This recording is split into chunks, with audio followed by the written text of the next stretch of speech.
Sumagot pala si Sandro sa'yo. Oh, sumagot ba? Literal yung pagkaka-interpret niya sa message mo na yung about sa pagtakbo. Sabi niya, dapat daw basahin mo yung Constitution dahil 31 pa lang daw siya sa 2020. Hindi pa siya nasa tamang edad to run for senator above. Ah, wala pa ba siya? Mukha naman siyang matanda eh. Si 17. Basahin ko konstitusyon? Oy, Congressman Sandro. Huwag mo ako hamunin sa konstitusyon. Baka hamunin kita ng debate sa konstitusyon. Ha, anak? Naku! Professor. Napapahiya ka sa akin. Anak, huwag kang ganyan. Halata rin yung bangayan ni Senator Lacson tsaka Marcoleta, no? Oo, yun nga, doon nga nagsimula sa, parang sabi ni Marcoleta. Abay, bakit? Parang mas credible pa ngayon yung Bryce at si Alcantara kaysa doon kay Diskaya. Ito nga ho ang pag-uusapan natin ngayon, mga ka-reaction update pizza. Dito po kasi, nagtatalo ho dyan sila sa Senado, sa Blue Ribbon Committee, kung sino ang mas credible, kung si Bryce Hernandez ba, si Alcantara, o itong mga Diskaya. Kasi nga mga ka-update, di ba? Parang itong mga Diskaya kasi, kung tutusin, parang naging biktima lang din sila sa administrasyon ni Marcos Jr.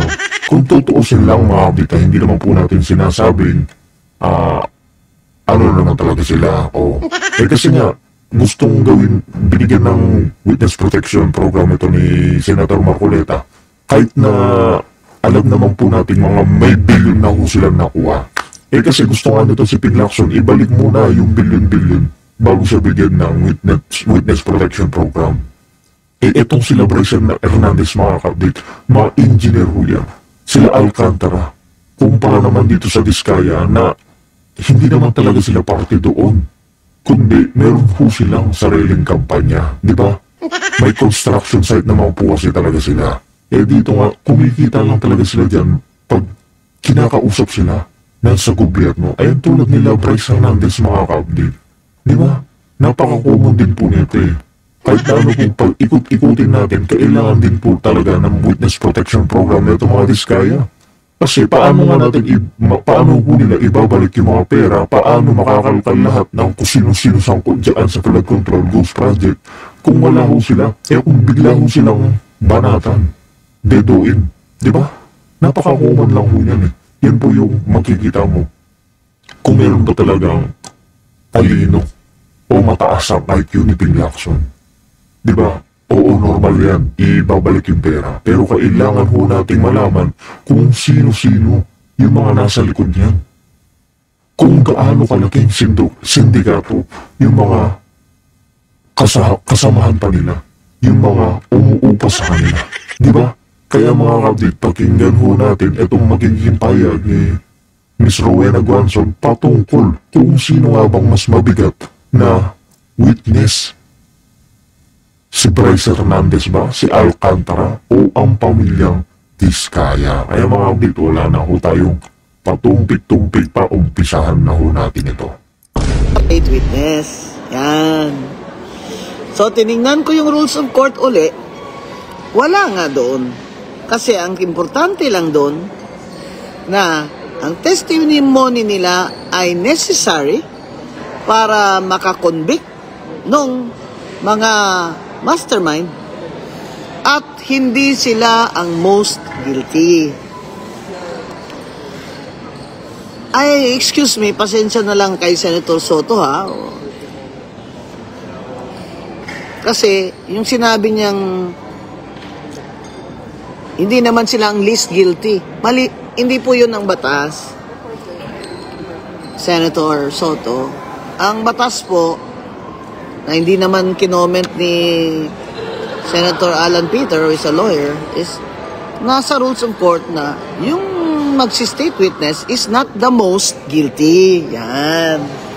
So kung most guilty po si Romualdez, for example, pwede pong si Saldico ay mag-state witness kasi hindi siya ang most guilty. Di ba? Pero kung si Saldico lang ang ihabla, at wala si Romualdez, di si Saldico na ang most guilty, di ba? Di ba? Ako nag-umuo nga itong bangag. tulad na nga lang ng sinasabi ni Spock Sari tsaka ni Maharlika mga ka-update, kung si Saldico lang talaga yung madudukdok dito o yung kanilang ipupush, malaking katanungan ho yan. Parang pinagmumukha lang ho talaga yung tagahawak ng pera ito si Saldico. Kasi nga, dawit na itong pangalan ni Martin Romualdez mga ka-update, ang kapal ng pagmumukha na. Diba, dawit na yung pagpangalan niya, pero hindi pa rin siya kinakasuhan na ni Boy J. Remula. Samantalang itong si Saldico, papahabol na sa Interpol, sa ICC. Diba? Siyempre mga kabditi, hindi na ho nila pagsasalitain yan. Huwag ho tayong magugulat ha. Hindi, parang hindi na kasi nakakagulat katulad ng sinasabi ng Maharlika mga kabditi na pag ginugol ho yan, alam niyo na po yan, si Saldico. Ibig sabihin, parang Paul Guy din yan. O isa sa kanilang mga ginagamit, instrumento ko nila. Diba? Kaduda-duda ko kasi yun eh. Si Saldico, dawit na yung pangalan. Si Martin Romualdez, parehas silang dawit na pangalan. Nagbabalang ng speaker, pero hanggang ngayon, hindi siya makasukasuhan.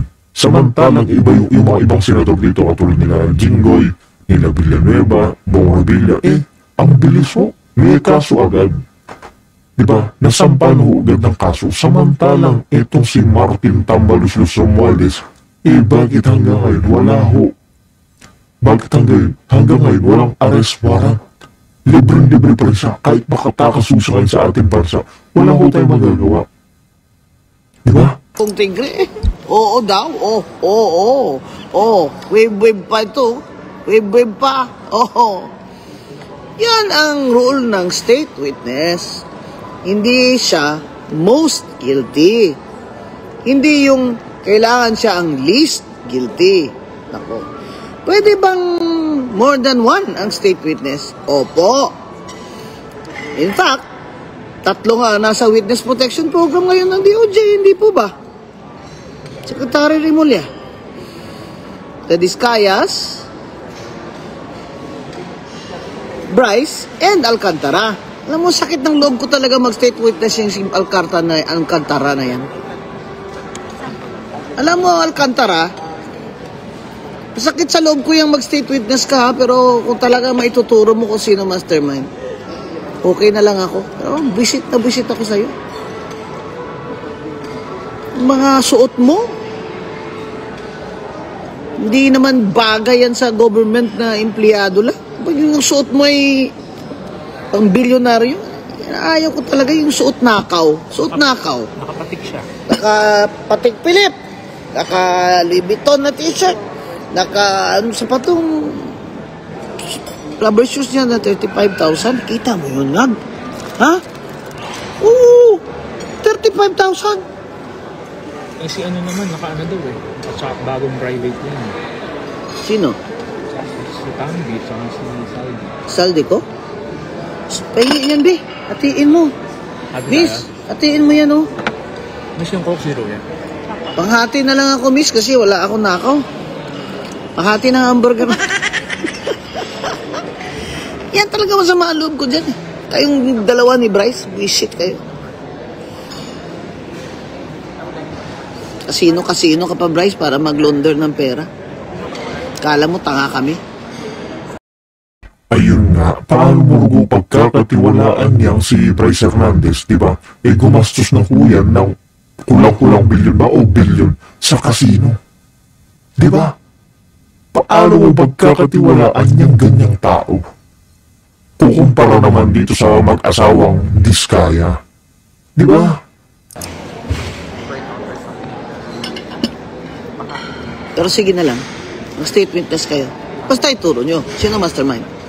Saldi ko? Sino sinabi ni Saldi ko? Romualdez? Ang tanong, makukulong ba? Ituro. Ba't yung 67 na contractor, congressman na contractor, hindi mapangalanan? Oo nga. Nasaan na yun? Nagtawag na ba yun ng Blue Ribbon? O ng Infrastructure Investigation Committee on Infrastructure. Yun. Oh, napatawag na ba? Si Grace Poe? Patawag naman na. Patawag na. Napatawag na ba yung mga pinangalanan ng mga diskaya, na mga congressman, congresswoman, pati yung mga party list? Yung Garjola? Garjola ba yan? Tsaka bakit yung contractor, dalawa lang pumupunta? Di ba pinangalan? Kaninong congressman yung Garjola? Anong party list yan? Check natin. CWS? At, oo. Yung taga Batangas yan eh. Garjola. Billion siya tayo nakuha. Nakalagay, construction workers. CWS. Yun pala, contractor. Ano ba yan? CWS nga mo. Alam mo, dapat mga party list na yan, kinakancel na yan.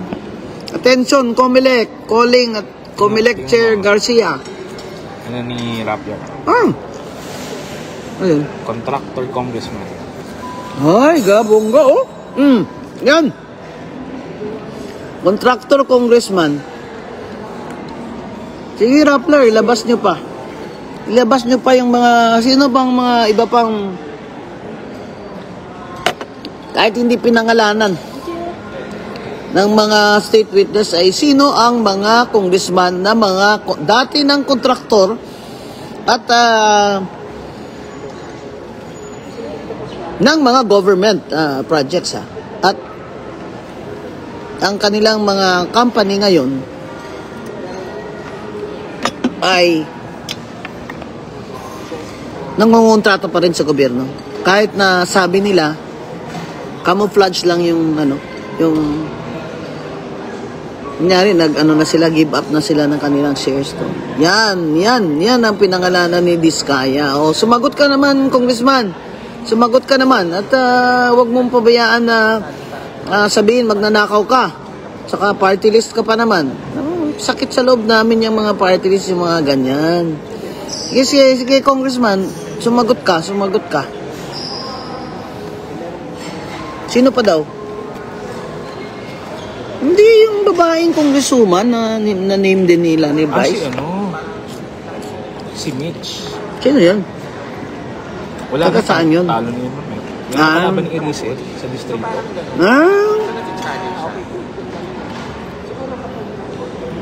Yan ang sinasabi ko. Yung kampanya, sinabi ko, pag nanalo si Marcos, babalik ang cronyism.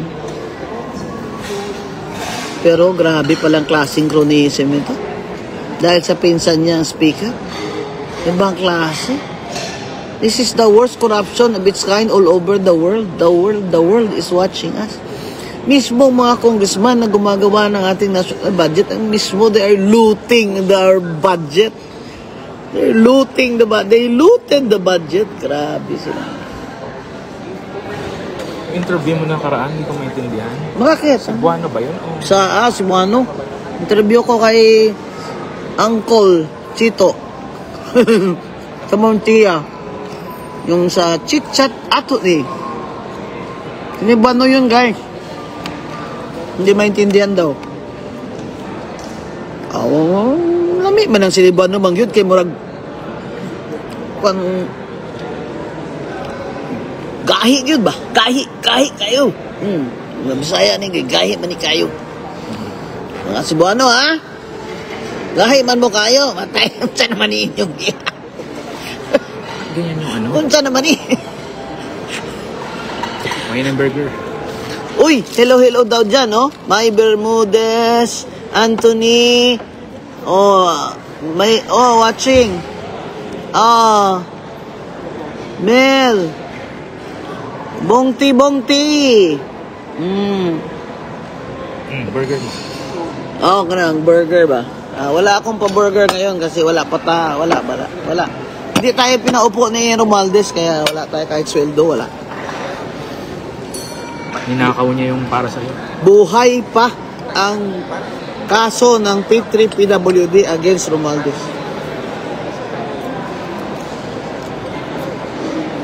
Sana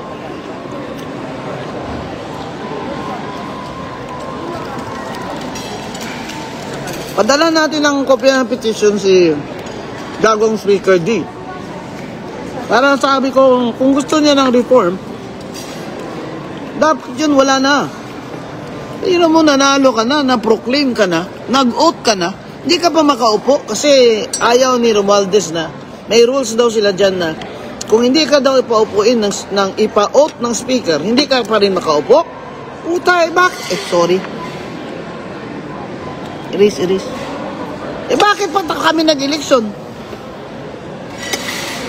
Bakit pa kami binoto, di ba? Kung hindi rin pala niya kami paupuin, kung ayaw niya sa akin. Si Martin masusunod din pa yun. Talaga, Martin Romualdez ka? Ikaw talaga, ikaw talaga pasimuno nito eh. Para manalo ka sa 2028 o ano ngayon, manalo ka? Hindi ka nga makalakad dyan sa mall. O sige, I dare you, maglakad ka dyan sa mall. Hindi ka ba mga tao, iiwasan ka? Dot-dot nga sa survey.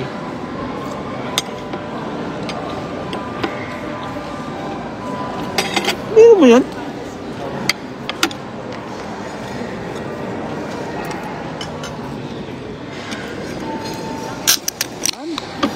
Kaya ba? Ito. Dapat po, Speaker D, palitan na yan ng house. Hindi, wala naman yan dati. Simula lang yung kay Velasco eh. Kasi gusto niya stop yung kalaban niya from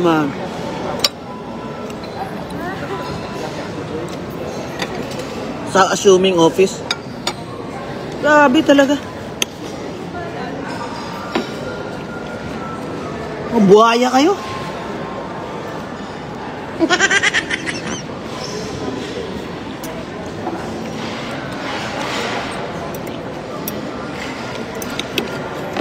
Kahit nga magbuhaya, yun na kayong kainin eh.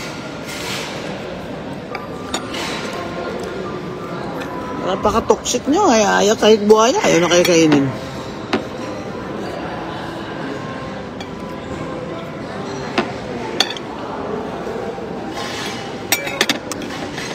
Dami na nanonood. Dami na nanonood. Ilan? Okay.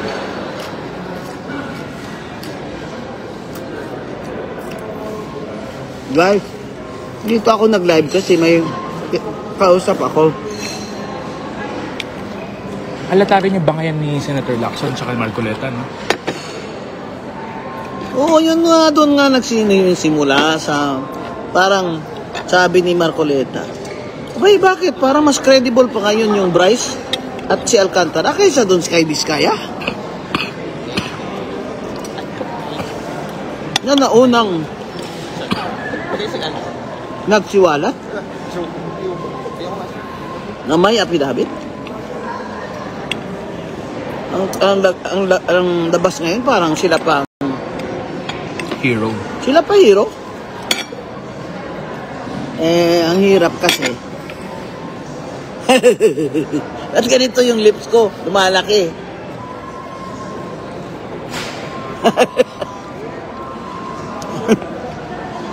Wala naman. Kanina.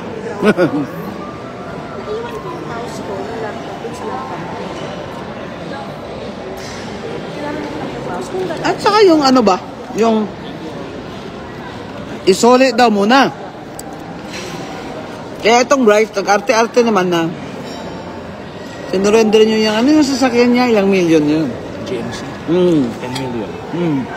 12. Yun mo, kano ninakaw niya, yun lang voluntary niya. Pero again, I'm saying, hindi yan requirement at this stage na nag-a-apply pa lang ng state witness kasi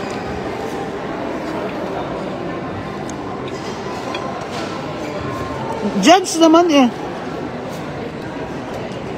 Court naman.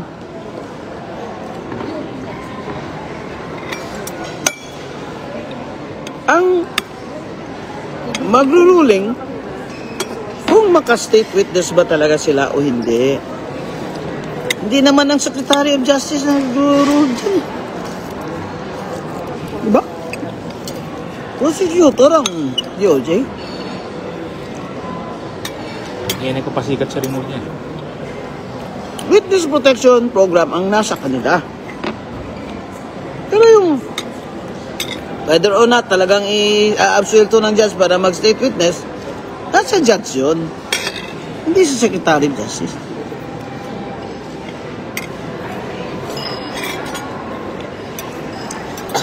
Kayo dyan ha, sasabihin nyo naman, number 20 sa bar si Remulla. Wala namang number 20 sa bar, top 10 lang sa bar. Pambira kayo mga ungas kayo. Paano yung airbender? Ay nako, kayo talaga mga bata kayo, napaka ang pipilyo nyo. Sinabi ko ba yun? The last airbender, may fifth element? Ako ba yung nagsabi na low bender? Parang ako ba yun? Merong fifth element ang air bender, water bender, fire bender, earth bender. The last air bender. May panglibang element. The low bender. Toast tayo dyan. Yung mga nag-invite daw sa'yo na mga nag-invite daw na vloggers sa interview. Magkasama nga kami ni Boss Toyo dun sa Manila Hotel hanggang Luneta. Paano kanila kontakin? Ang dami namin. Meron pa akong kainta boys doon. Buti ka pa kaintay. Iba casino boys. O Bulacan. Meron ako. Hanggang EDSA pa nga yung kainta boys eh.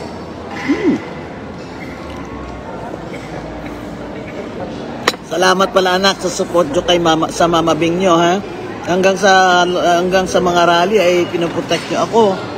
Pinagkaguluhan ka daw kagabi. Saan daw ako? Kagabi. Pinagkaguluhan ka. Saan? Pinuntahan niyo daw. May pinakaikot dahil ang daming tao pinupunta. Sumugod ba sa'yo? Nagbababa ng mga bintana. Ang mga may driver bababa ng bintana. Attorney! Di yung kagabi daw. Saan? Ay, oo, yung mga sosyal. Saan ba? Oh, concert ni Cecil Licad. Diba sosyal? Huh? Gusto ako na may no? Huh? Gusto nila ako. Picture sila. Oh. Doon pa nga si former Governor Lebiste. Picture siya sa akin, nakaka-cowboy ha. Yung mga sosyal doon. Picture sa akin. Mga kulturati. These cultured people who go to concerts. Gusto nila ako ha. Ibig sabihin, sasabi ako ng totoo. Kasi the truth really cuts across classes eh. Di ba? It also cuts across religion when you say the truth. So ano dapat mangyari sa Senate hearing?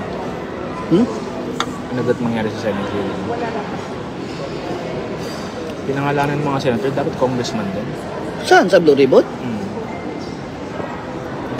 Sinong pinangalanan na senador? Si Nancy Binay. Nancy Binay? Ano pa? Sani Angara. Hoy! Sani Angara? Si Villanueva, Joel Villanueva, nako. Gringo Estrada? Bong Revilla. So lahat yan sila, i-invite yan sila ng ICI. Yung Investigation Committee on Infrastructure. Paano si Grace po? Tinawag na ba ng Senate? Hindi, pero nag-ICI na siya. Bakit? Sabi daw ni Si Escudero pa Senator. Si Escudero pa? Dami pa lang hindi tatakbo na sa senador. Bay, tumakbo na tayong lahat, bang Tiger. Ha? Wala na eh. Oo, hindi na sila lahat tatakbo kasi ililabel na sila ng mga buhaya sila. Magnanakaw sila. Naku, ganyan ang problema talaga sa Pilipinas. Pag ikaw ay naanon na dyan. Sumagot pala si Sandro sa'yo. Oh, sumagot ba? Literal yung pagkaka-interpret niya sa message mo na yung about sa pagtakbo. Sabi niya, dapat daw basahin mo yung Constitution dahil 31 pa lang daw siya sa 2020. Hindi pa siya nasa tamang edad to run for senator above. Wala pa ba siya? Mukha naman siyang matanda eh. Si 70. Basahin ko konstitusyon? Oy, Congressman Sandro. Huwag mo ako hamunin sa konstitusyon, baka hamunin kita ng debate sa konstitusyon, ha, anak? Naku, Professor. Napapahiya ka sa akin. Anak, huwag kang ganyan. Huwag mo akong challenge ng mga constitutional law, local government, election law. Huwag na.